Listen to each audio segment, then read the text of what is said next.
Buenas tardes, hermanos, bienvenidos una vez más a nuestras charlas pascuales.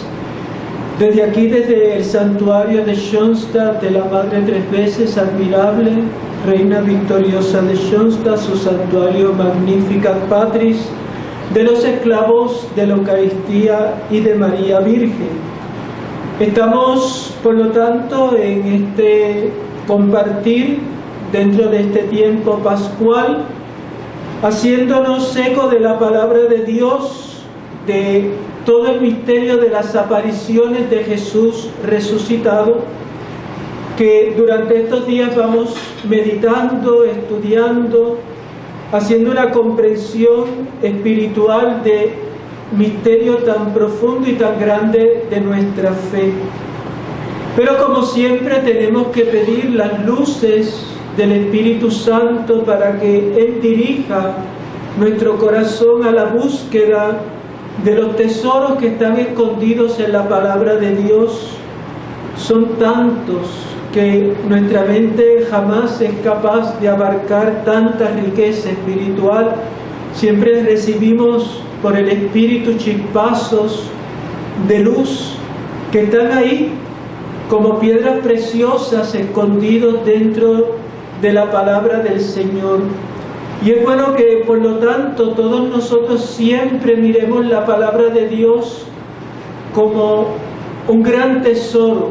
Asimismo lo compara Jesús en el Evangelio de San Mateo, que la palabra de Dios es un gran tesoro, es el tesoro escondido, porque en Él está escondido Cristo. Cristo es el gran tesoro que se nos entrega en esa palabra, que hace que toda la historia de la salvación tenga una cohesión, tenga principio y fin, tenga en toda la riqueza que Cristo va a hacernos descubrir por lo que fue tanto antes anunciado por los profetas en los escritos del Antiguo Testamento, como luego lo que los apóstoles nos van a predicar y a decir del mismo Cristo Jesús. Por eso vamos a implorar al Espíritu Santo, vamos a pedirle que sus dones, sus luces, sus gracias nos acompañen. Ven, Espíritu Santo, llena los corazones de tus fieles, enciende en ellos el fuego de tu amor. Envía tu Espíritu y todo será creado y renovarás la faz de la tierra. Oh Dios, que has instruido los corazones de tus hijos con la luz del Espíritu Santo, haz que guiados por este mismo Espíritu saboreemos la dulzura del bien y gocemos siempre de sus divinos consuelos. Por Jesucristo nuestro Señor. Amén. Dios te salve María, llena eres de gracia, el Señor es contigo, bendita tú eres entre todas las mujeres, y bendito es el fruto de tu vientre Jesús. Santa María, Madre de Dios, ruega por nosotros pecadores, ahora y en la hora de nuestra muerte. Amén. Gloria al Padre, y al Hijo, y al Espíritu Santo, como era en el principio, ahora y siempre, por los siglos de los siglos. Amén. Bien, hermanos, y como siempre vamos a comenzar con la proclamación de la palabra del Señor, que es siempre la que sale a nuestro encuentro, porque en ella es Cristo quien nos habla. Y todo lo demás no es otra cosa sino de eso que Cristo nos habla, nosotros profundizar en la fe. Vamos a tomar hoy la lectura del Evangelio según San Marcos, capítulo 16, versículos 1 y siguientes. Dice así: pasado el sábado, María Magdalena, María la de Santiago y Salomé Compraron aromas para ir a embalsamarle. Y muy de madrugada, el primer día de la semana, a la salida del sol, van al sepulcro. Se decían unas a otras: ¿quién nos retirará la piedra de la puerta del sepulcro? Y levantando los ojos, ven que la piedra estaba ya retirada. Y eso que era muy grande. Y entrando en el sepulcro, vieron a un joven sentado en el lado derecho, vestido con una túnica blanca, y se asustaron. Pero él les dice: no os asustéis. ¿Buscáis a Jesús el Nazareno, el crucificado? Ha resucitado. No está aquí. Ved el lugar donde le pusieron. Pero id a decir a sus discípulos y a Pedro que irá delante de vosotros a Galilea. Allí le veréis como os dijo. Ellas salieron huyendo del sepulcro, pues un gran temblor y espanto se había apoderado de ellas, y no dijeron nada a nadie, porque tenían mucho miedo. Y hermanos, esto es palabra del Señor. Hermanos, como ven, estamos ya en esa madrugada del domingo, ya muy tempranito, cuando ya ha salido apenas el sol, las primeras luces. Estamos en la madrugada del domingo y nos encontramos que estas tres mujeres, María Magdalena, María la de Santiago y Salomé, se han ido al sepulcro. Pero fíjense en los detalles. Ellas van al sepulcro con aromas para ir a embalsamarlo. Recordemos que la muerte del Señor fue ahí, rayando el sábado, o sea, fue en esa tarde a las 3, y en lo que van y vienen para quitar el cadáver. Bueno, la cosa es que todo fue a prisa. Apenas se le envolvió en la sábana, José de Arimatea y Nicodemo pues ponen allí unas mezclas de aroma, pero lo hicieron hombres. Como lo hacen las mujeres no es igual. Las mujeres van con su detalle. Ahora se supone que ellas querían embalsamar, ya había pasado el sábado, ya tenían libertad para moverse, pero hay un detalle. ¿Cuál es el detalle? Estas mujeres van a buscar a un muerto. Fíjense que ninguna de ellas va al sepulcro porque van a ver al resucitado. Ellas no van al sepulcro porque vamos a comprobar las promesas del Señor, no. Ellas, como los apóstoles, habían sido testigos de la muerte de Jesús, en su mente hecha a lo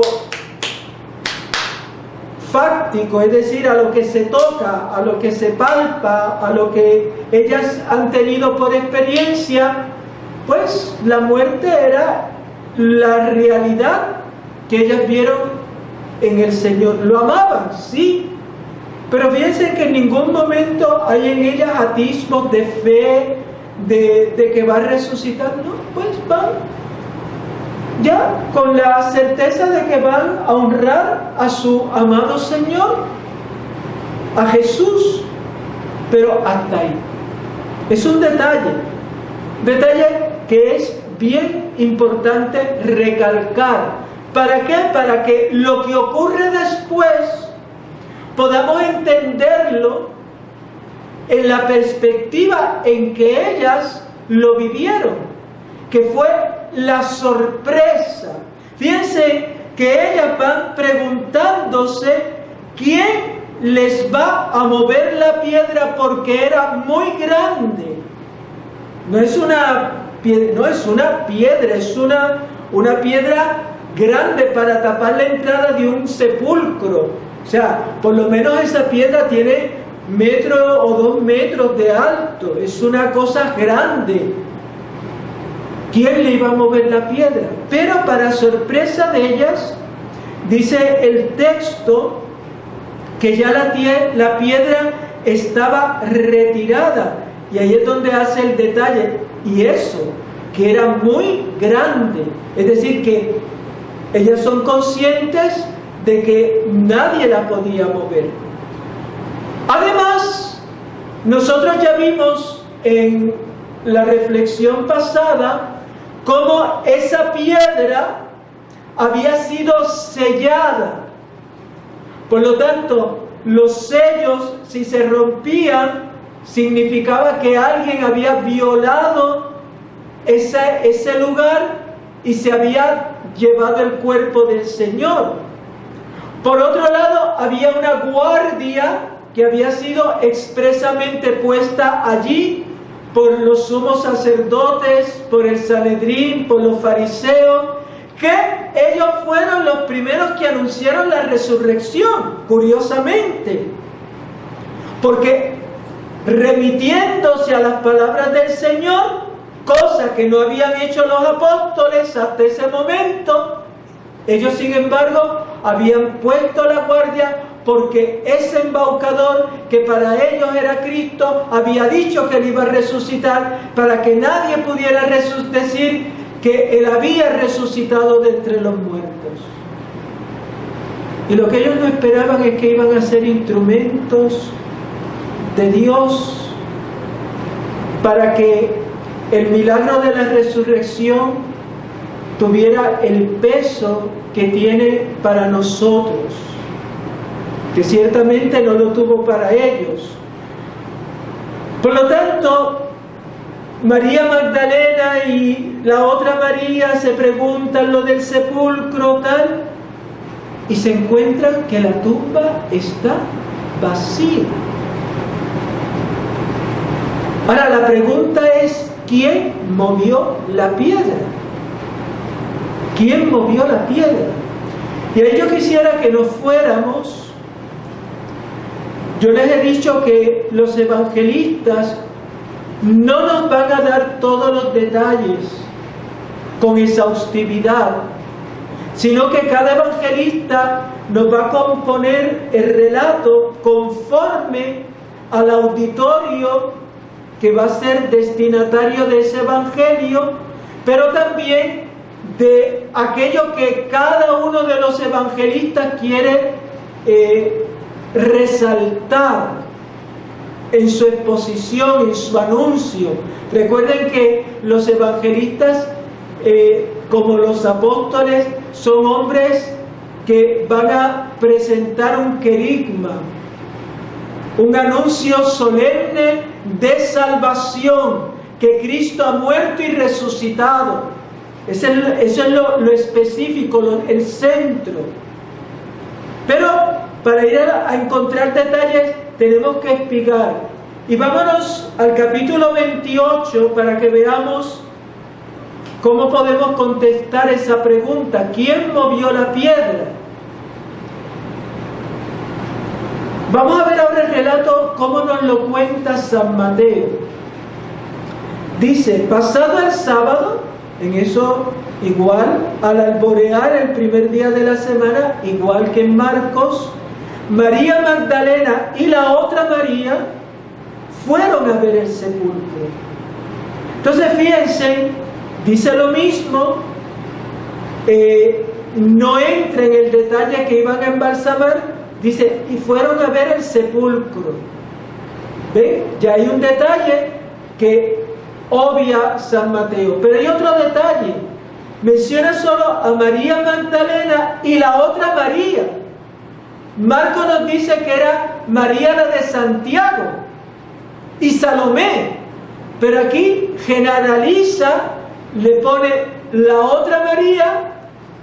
Vaya usted a saber quién es esa otra María, y obvia a Salomé.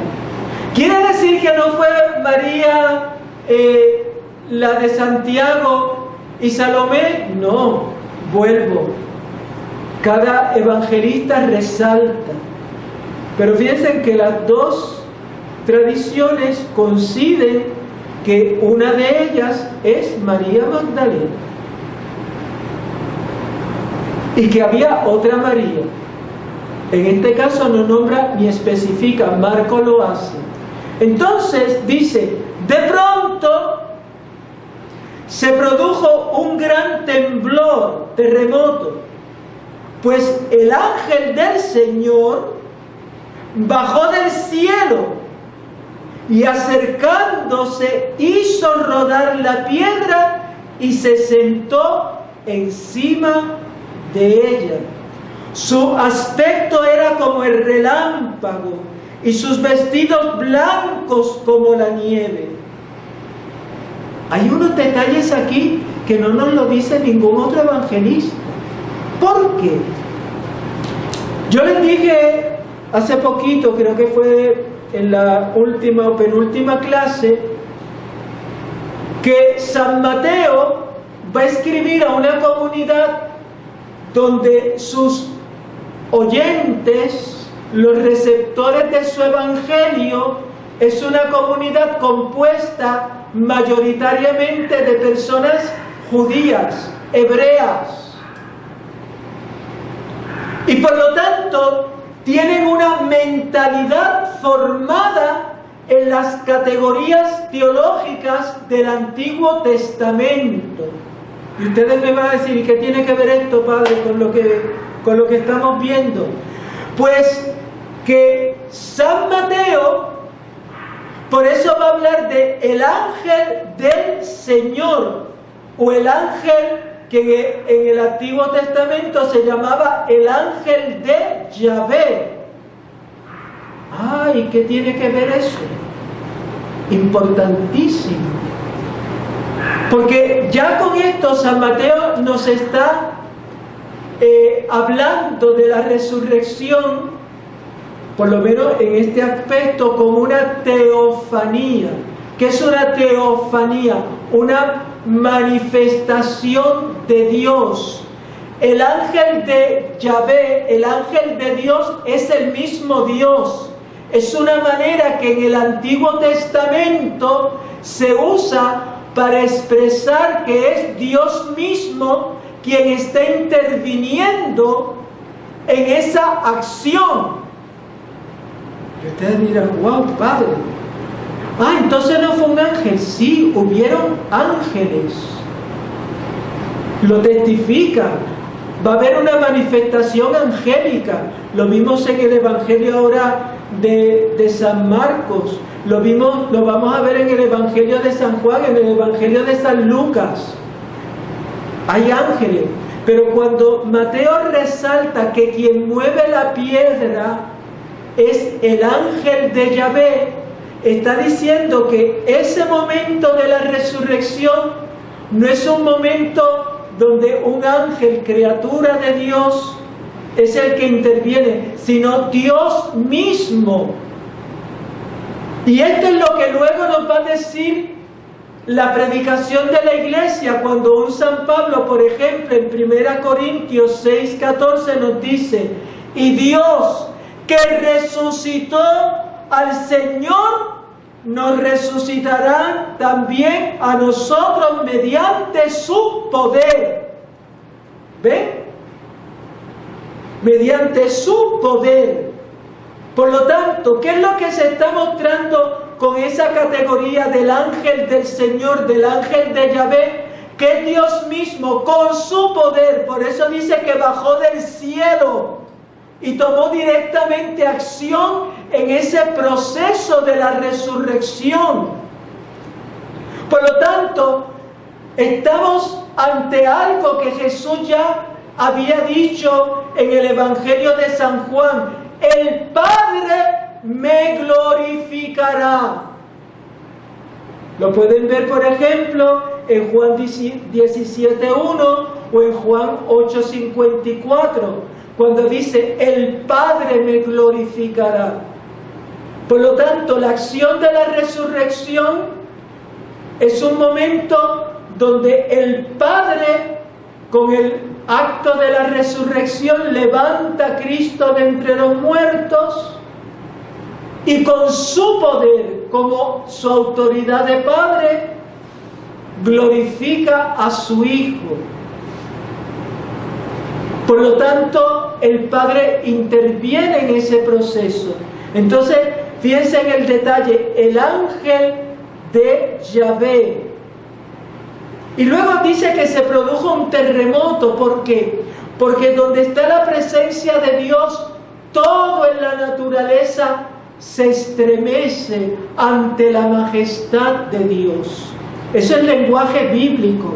Si ustedes van al Antiguo Testamento, se lo va a encontrar en montones de expresiones en los salmos, en los profetas, en toda la Sagrada Escritura en el Antiguo Testamento. Usted se va a encontrar frases como esa, que habla de terremotos, de movimientos cósmicos.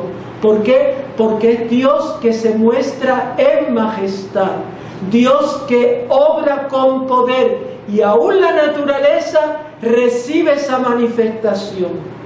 Entonces, lo que ocurre ahí en la tumba no fue que el terremoto movió la piedra, no, el poder de Dios. Lo del terremoto es una manera de expresar que estamos ante una teofanía, una manifestación directa del Señor. Fíjense, si nosotros nos vamos a Éxodo 3, vamos a buscar el libro de Éxodo, capítulo 3, versículos 2 al 6. Es el momento cuando Moisés está allí en las faldas del monte Horeb, el monte Sinaí, perdón. Dice, y leo, versículos, voy a empezar del 1. Moisés era pastor del rebaño de Jetro, su suegro sacerdote de Madián. Una vez llevó las ovejas más allá del desierto y llegó hasta el Horeb, la montaña de Dios, lo que nosotros conocemos como el Sinaí. El ángel de Yahvé, ¿lo ven? El ángel de Yahvé se le apareció en forma de llama de fuego. ¿Ven? Un hecho físico, como es el terremoto, aquí en forma de llama de fuego, en medio de una zarza. Una zarza es una mata de espinas. Vio que la zarza estaba ardiendo, pero que la zarza no se consumía, es decir, el fuego no la devoraba. Dijo pues Moisés, voy a acercarme para ver este extraño caso. ¿Por qué no se consume la zarza? Cuando vio Yahvé que Moisés se acercaba para mirar, le llamó de en medio de la zarza. ¿Ven? Al principio dice que el ángel de Yahvé se apareció en forma de zarza, el ángel de Yahvé. Pero fíjense que versículo después, en el número 4, dice que era Yahvé mismo. ¿Ven lo que estamos viendo? Por lo tanto, el ángel de Yahvé, el ángel de Dios, que se manifiesta en la resurrección, es una manera que San Mateo usa para hablarle a aquellos oyentes del Antiguo Testamento, que eran en su mayoría a quienes estaba destinado su evangelio, y él pues le habla como ellos entienden, habían escuchado, se habían formado en el lenguaje bíblico. Lucas no tiene que hacer eso, igual que tampoco lo tiene que hacer Marcos, porque sus destinatarios eran otro tipo de personas. Primero, que no tienen ese conocimiento de la Biblia del Antiguo Testamento, y en segundo lugar, ellos quieren resaltar otros puntos. Pero ahí está como se nos habla del ángel de Yahvé. Entonces fíjense, ¿qué le dice Yahvé a Moisés? Que se acerca para mirar. Le llama diciendo, Moisés, Moisés. Él respondió, heme aquí. Le dijo, no te acerques aquí. Quita la sandalia de tus pies, porque el lugar en que estás es tierra sagrada. Y añadió: yo soy el Dios de tu padre, el Dios de Abraham, el Dios de Isaac y el Dios de Jacob. Moisés se cubrió su rostro porque temía ver a Dios. ¿Por qué temía ver a Dios? Porque dice la Escritura que todo el que ve a Dios muere. Entonces por eso es que Moisés se cubre, porque si llega a ver a Dios, muere. Entonces, interesante, vamos ahora a buscar Hechos, libro de los Hechos de los Apóstoles, capítulo 12.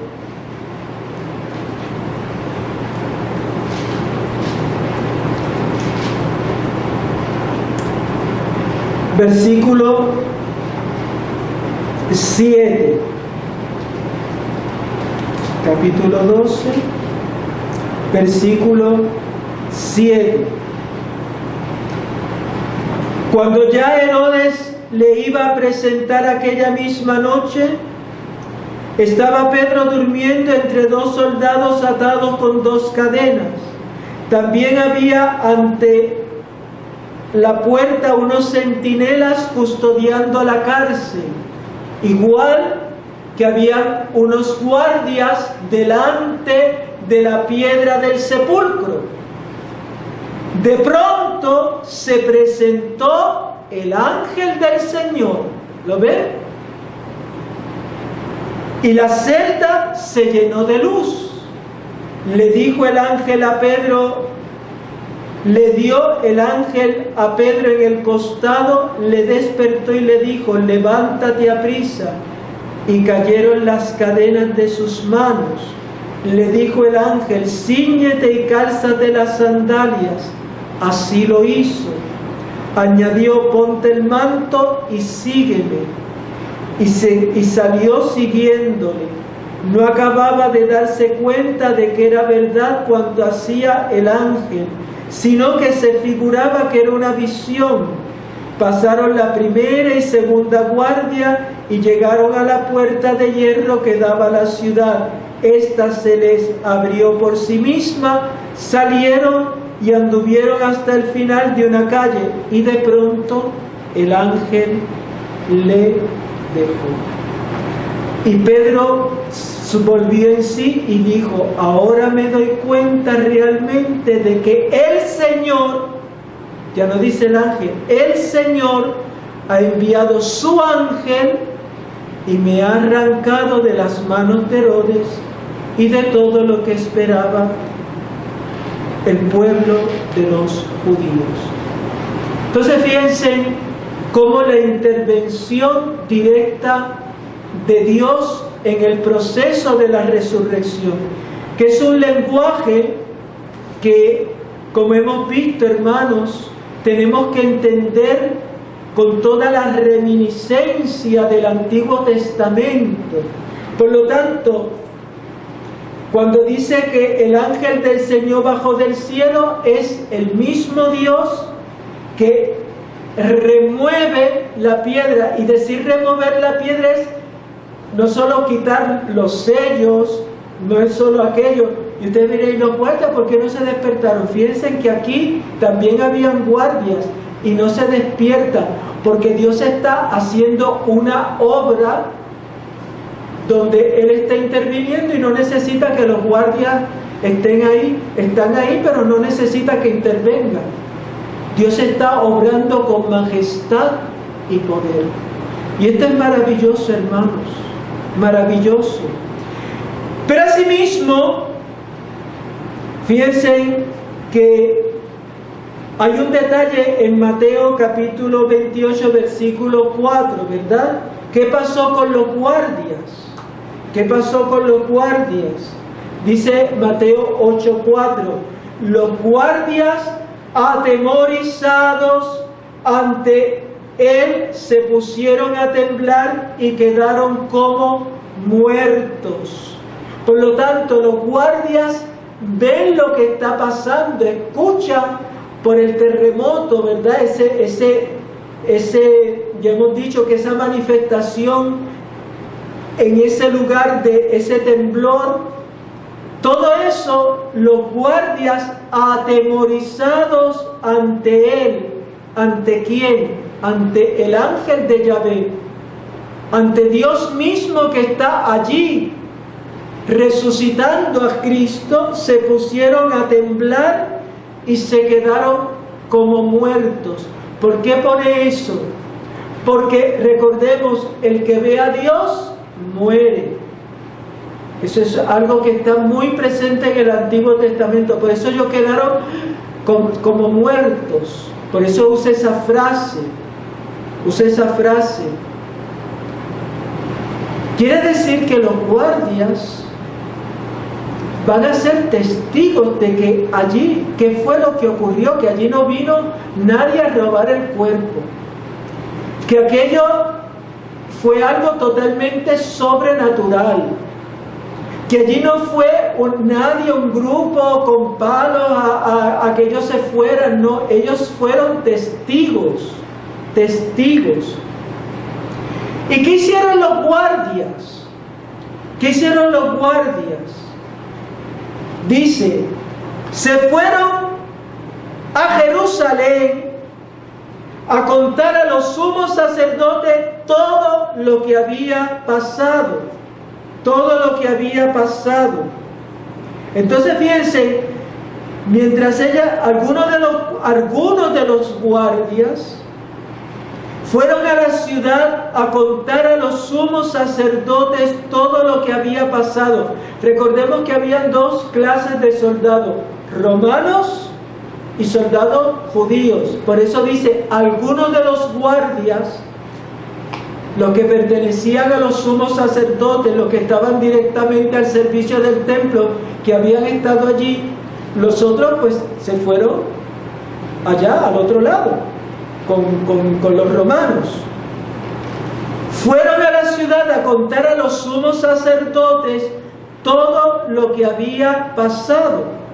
Estos, reunidos con los ancianos, es decir, con el Sanedrín, celebraron un consejo y dieron una buena suma de dinero a los soldados, los compraron, los sobornaron, advirtiéndoles: decid, sus discípulos vinieron de noche y le robaron mientras nosotros dormíamos. Y hemos visto que eso no fue así. Y si la cosa llega a oídos del procurador, es decir, a Poncio Pilato, ¿por qué? Porque hay envuelto también soldados romanos, y los compañeros estoy seguro que van a preguntar: oye, ¿por qué llegaron tan temprano? ¿Por qué están aquí? Pero no se supone, por si acaso, dice, nosotros le convenceremos y os evitaremos complicaciones. Ven entonces, hermanos, vamos viendo la trama. Las mujeres se acercan, van a embalsamar en una, por lo menos sabemos mínimo eran 3, Salomé, María la de Santiago, María Magdalena, por lo menos, no quiere decir que no hayan estado más. Esas mujeres, de momento que están preguntándose por la piedra, ¿quién la va a mover para embalsamar a Jesús? O simplemente porque van allí a darle una honra fúnebre al Señor, se encuentran que la piedra está removida, que baja el ángel del Señor, que Dios mismo en ese momento, ¿verdad?, desata a Cristo de entre los muertos. Cristo resucita, es decir, se dan toda una serie de manifestaciones. Los soldados corren a comunicar lo que ha ocurrido a el Sanedrín, a los sumos sacerdotes. ¿Y qué pasa con ellas? ¿Qué pasó con las mujeres? Tuvieron diversas reacciones. María Magdalena nos lo va a decir el Evangelio de San Juan. Vamos a ver qué pasa con María Magdalena. Capítulo 20 del Evangelio de San Juan. El primer día de la semana va María Magdalena de madrugada al sepulcro, cuando todavía estaba oscuro, igual que nos narran los otros dos evangelios. Pero fíjense que aquí aparece ella sola. ¡Ay! Las otras mujeres no fueron. Pero Juan quiere resaltar lo que pasó a María. Nos va a explicar el hecho desde la experiencia de María. Echa y dice, y ve la piedra quitada del sepulcro. Ya no entra en el detalle del ángel de Yahvé, ya no entra en esos detalles. Simplemente nos dice que ve la piedra del sepulcro quitada y echa a correr. ¿A dónde? Donde Simón Pedro y donde el otro discípulo a quien Jesús quería, y le dice, se han llevado del sepulcro al Señor y no sabemos dónde lo han puesto. Fíjense que dice no sabemos, o sea el plural. ¿Quién no sabe? Ella y las mujeres que fueron con ella. Por lo tanto, vemos que hay una reacción automática de María, corre sola y se va a anunciar a Pedro y a Juan. ¿Qué pasa con las otras mujeres? ¿Qué pasa con las otras mujeres? Importante, que es lo que le dice a Pedro y a Juan, al discípulo a quien Jesús quería. Han robado del sepulcro al Señor, han robado. Ella da por supuesto que alguien vino y cogió el cadáver.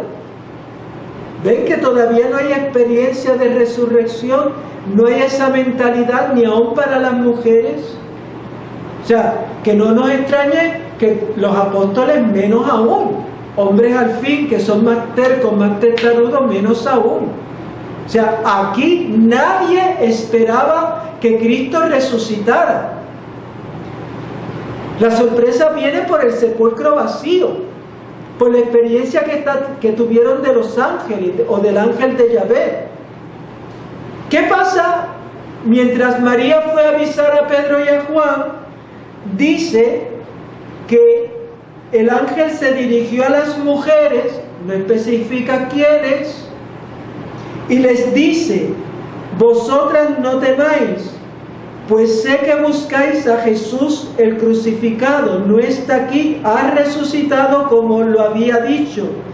Venid y ver el lugar donde estaba. Por lo tanto, ellas se acercan, entran y ven que está vacío el sepulcro. Por lo tanto, el primer testimonio de la resurrección es el sepulcro vacío. El sepulcro vacío. Y ahora, dice el ángel, id enseguida a decir a sus discípulos, ha resucitado de entre los muertos e irá delante de vosotros a Galilea, allí le veréis. Quiere decir que en Galilea, donde empezó Jesús su predicación, el lago, donde llamó a los primeros apóstoles, allí Jesús va a tener para ellos unas experiencias, pero no quiere decir que ese domingo no se va a aparecer. Dice que allí lo van a ver también. Ellas partieron a toda prisa del sepulcro con miedo y gran gozo y corrieron a dar la noticia a los discípulos. Pero ya antes la Magdalena se les ha adelantado. Por eso es que después en Mateo 28:9 dice, en eso Jesús les salió al encuentro y les dijo, alegraos. Jaire, la misma palabra que le dijo el ángel Gabriel a la Virgen, alégrate, alegraos. Y ellas, acercándose, se asieron a sus pies y le adoraron. Es decir, tienen el primer gesto ante Jesús resucitado, es la adoración. Ese gestos se asieron a sus pies, no es que lo agarran, es que lo abrazan, es un gesto de amor, de adoración. Claro, volvemos a lo mismo, porque después cuando toquemos el texto de la Magdalena, ¿por qué Jesús va a decir no me toques? ¿Y por qué aquí se dejó tocar? Lo veremos en su momento, porque a la Magdalena le dice aquello, pero lo dice ya las palabras griegas, el griego en que está escrito el Nuevo Testamento, y es bien importante. Entonces, ellas, pero aquí lo importante es resaltar que ese gesto de abrazar los pies de Jesús, los pies de Jesús, o sea, como nosotros tenemos que estar siempre a los pies de Jesús, a los pies de Cristo. Él es el Señor, adorándole, le adoraron. ¿Qué es lo que necesitamos? ¿Por qué nosotros nos ponemos en la misa de rodillas?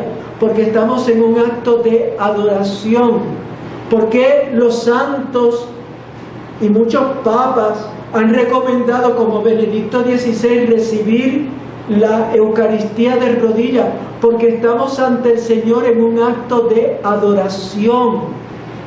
Cuando se pierde ese sentido de adoración, por eso comulgamos de la manera en que nos da la gana. Algunos van así, con una mano así, otros van se la tienen en el bolsillo y después sacan la mano, la ponen así. Mire, yo he visto las manos escritas, o sea, los gestos que tenemos con el Señor tienen que ser gestos de amor, gestos de veneración, de adoración, de delicadeza. Hay gente que en sus gestos no está mostrando adoración a Cristo. Y eso ahí, si quieren lo pueden buscar, Mateo 28, 9.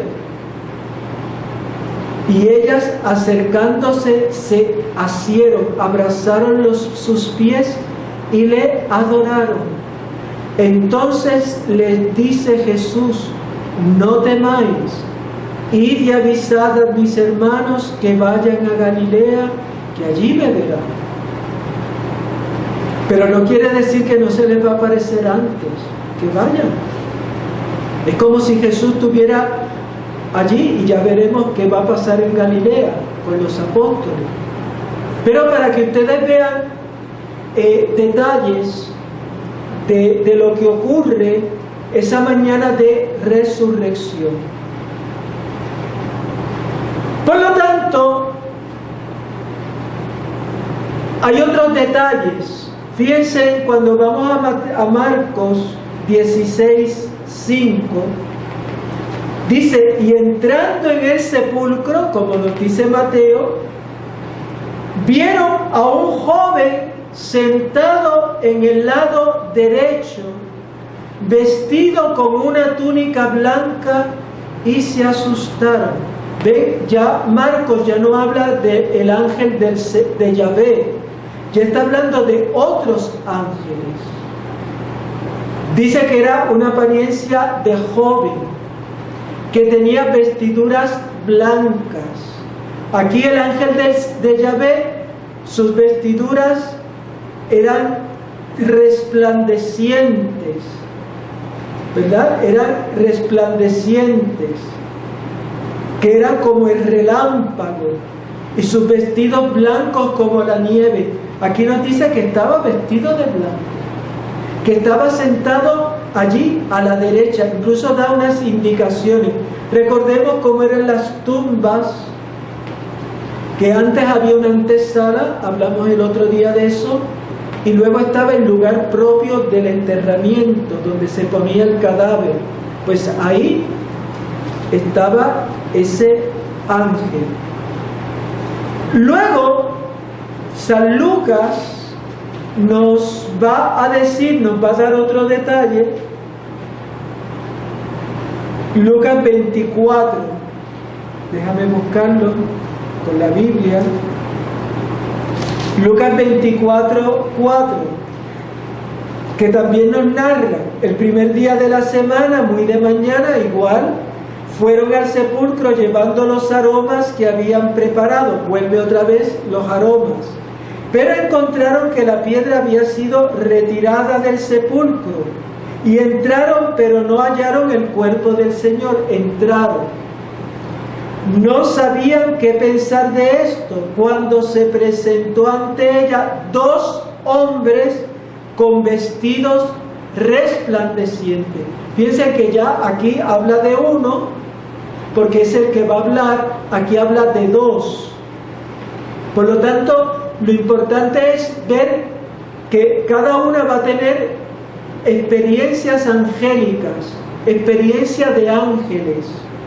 Como ellas temiesen e inclinasen el rostro a tierra, les dijeron: ¿por qué buscáis entre los muertos al que está vivo? No está aquí, ha resucitado. Recordad cómo Él os habló cuando estaba todavía en Galilea, que era necesario que el Mesías padeciera para entrar en la gloria. Y fíjense que Juan, capítulo 20, versículo 11, va a dar otro detalle de los ángeles. ¿Cuál va a ser el detalle de Juan? Juan 20, 11. Dice, y ve, pero esta es María Magdalena solo, y ve 2 ángeles de blanco, los 3 hablan, los 4 hablan de ángeles vestidos de blanco, sentado donde había estado el cuerpo de Jesús. Y ahora dice, uno a la cabecera y otro a sus pies. ¿Ven? Son detalles donde cada uno de los evangelistas va a resaltar. Es como el ejemplo del accidente que le puse el otro día, donde la que es mamá, yo le puse 5 personajes, una mamá, una técnica de laboratorio, un periodista, un hombre de la calle, un hombre cualquiera y un joven. Y yo les dije cómo cada uno nos iba a relatar un mismo accidente en un mismo lugar de distinta manera, porque cada uno iba a dar detalles distintos que no contradicen lo que los otros digan, sino que los complementan. Y así es que tenemos que entender los evangelios. Por eso, ¿cuántos ángeles? Al menos hay 3. María Magdalena nos habla de 2, el otro nos habla de 1, el otro nos habla del ángel de Yahvé, pero ya vemos que esa es una manera teológica de hablar recogida del Antiguo Testamento. Luego vamos a ver otros ángeles que van a aparecer. Lo que quiere decir todo esto es que el cielo se ha abierto con la resurrección de Cristo. Y ya toda la vida angélica se manifiesta como parte de la vida del mundo futuro que está presente desde la resurrección de Cristo en este mundo. Como los ángeles, como lo experimentó Pedro en la cárcel, como lo va a experimentar Pablo, como lo van a experimentar otros de los apóstoles y tantos santos. ¿Y cuántos de ustedes han tenido experiencia con el ángel, con sus ángeles? Porque es un mundo real. Es un mundo que a partir de la resurrección es también nuestro mundo. Toda, incluso la liturgia. Nosotros estamos unidos a los ángeles. Por eso cuando el sacerdote empieza la plegaria eucarística con el prefacio, terminamos el prefacio, que es podríamos decir, la oración introductoria a la gran plegaria eucarística, cuando vamos a la celebración de la misa, y con los coros de los ángeles decimos: Santo, Santo, Santo. La vida cristiana es, y por eso muchos padres de la iglesia, y sobre todo padres de la iglesia y santos han hablado que la vida cristiana es una vida angélica. ¿Por qué? Porque estamos en unión a los ángeles, en un mismo destino y vocación de glorificación, de adoración de Dios. Y es interesante cómo a partir de la resurrección de Cristo es que comienza ese mundo angélico a hacerse partícipe y presente a los cristianos de una manera especial. Bien, corren las mujeres, primero la Magdalena va a buscar a Pedro y a Juan, luego van las otras detrás, María Magdalena, Pedro, lo vamos a ver en Juan capítulo 20, entonces salieron Pedro y el otro discípulo, después que va la Magdalena, que dicen que se arroba del cuerpo, y se encaminaron al sepulcro. Corrían los dos juntos, pero el otro discípulo corrió por delante más rápido que Pedro y llegó primero al sepulcro. Se inclinó y vio las vendas en el suelo, pero no entró. Llega también Simón Pedro, siguiéndole, entra en el sepulcro y ve las vendas en el suelo y el sudario que cubrió su cabeza, no junto a las vendas, sino plegado en un lugar aparte. Entró también el otro discípulo, el que había llegado el primero al sepulcro, vio y creyó, pues hasta entonces no habían comprendido que según la Escritura Jesús debía resucitar de entre los muertos. Los discípulos entonces volvieron a su casa. Piensen que no tienen una experiencia de resucitado, simplemente ven el sepulcro vacío y entran en un detalle que es el de las vendas. ¿Qué vendas? Recordemos cómo San Mateo nos ha dicho que José de Arimatea llevó una sábana limpia para envolver el cuerpo del Señor, que nosotros sabemos por la tradición que ha llegado hasta nosotros hasta el día de hoy, gracias a Dios, es la sábana santa de Turín. Pero eso es un tema que lo tocaremos en otro programa, pero ahí está. Y el sudario, que era otro paño que se ponía en el rostro.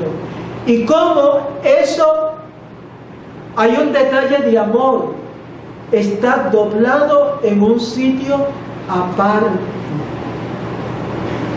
Lo que quiere decir, hermanos, son detalles que nos da la Escritura, como el mismo Jesús, al resucitar, no es que se quedan allí las vendas tiradas en el suelo, no, es que Él tuvo la delicadeza de doblarlas y ponerlas en un lugar aparte. Aquello es como la primera muestra de amor de resucitado, para que, y fíjense que un evangelista como Juan, una persona que conocemos como Pedro, tan terca, testaruda en su carácter, estoy hablando del carácter natural de San Pedro, no quiere decir que es malo, por eso es santo, pero como San Pedro, Juan encuentran algo que está doblado, plegado, puesto en un sitio aparte, como si el Señor quisiera decir, mira, aquí estuve yo. Pero también nos hace ver cómo es que nosotros, o cómo el mismo Jesús quiere que se traten sus cosas. Y hay veces que nosotros los cristianos tomamos las cosas del Señor con una falta de delicadeza, con una falta de amor. Cómo el Señor se detiene en detalles pequeños, aparentemente insignificantes. A nosotros eso quizás no nos dice nada, pero el Señor quiso tener esa muestra de delicadeza. Dejó allí su sudario, dejó allí la sábana que le había envuelto, las vendas que era lo que ataba, eso estaba en el piso, pero esto otro estaba doblado, había estado en contacto con el cuerpo del Señor. Si ustedes se fijan, cuando yo celebro la misa, o cuando un sacerdote celebra la misa, extiende unos paños, un paño grande que se llama corporal, porque ahí va a estar sobre ese lugar, además de los manteles del altar, se va a colocar ahí específicamente ya lo que va a ser luego el cuerpo y la sangre del Señor. Y es un paño blanco. Y luego hay otro paño que es para purificar la sangre, el cáliz, limpiar, que es el purificador. Y esos paños, si ustedes han tenido la oportunidad, si no algún día pídanselos a sus sacerdotes, ustedes verán que son paños muy finos, muy delicados. No es cualquier trapo, no es cualquier cosa. Incluso normalmente esto lo hacen monjas de clausura. ¿Por qué? Porque son personas que están consagradas con todos los detalles. Mucha de la gente nos ha comentado que han seguido nuestras misas, me decían desde Colombia, que se fijan en los detalles. Me decían: Padre, se ve que ustedes aman mucho al Señor, porque toda esa liturgia y todo lo que usan, los ornamentos, los paños, reflejan un gran amor al Señor. Y yo les digo, hermano, es que tiene que ser así. Tenemos que amar al Señor y mostrar ese amor en detalles, como el Señor mismo lo tuvo aún el mismo día de su resurrección. Pues bien, hermanos, terminamos aquí esta plática por el día de hoy. Vamos a terminar con las palabras o con la oración que nos da el Padre Kentenich en uno de sus escritos. Es una oración de la confianza. La resurrección nos tiene que llevar a una gran confianza. Dios, que con su poder resucitó a Jesús, dice San Pablo, Él mismo nos resucitará. Esta es la conexión entre lo que vamos viendo el domingo de Pascua y nuestra vida. Que yo no me voy a quedar entre los muertos. Que yo he sido llamado también a la vida nueva de la resurrección. Por eso es que yo tengo que tener confianza en el poder de Dios. Terminamos. Cuando consideramos nuestras propias fuerzas, toda esperanza y confianza flaquean.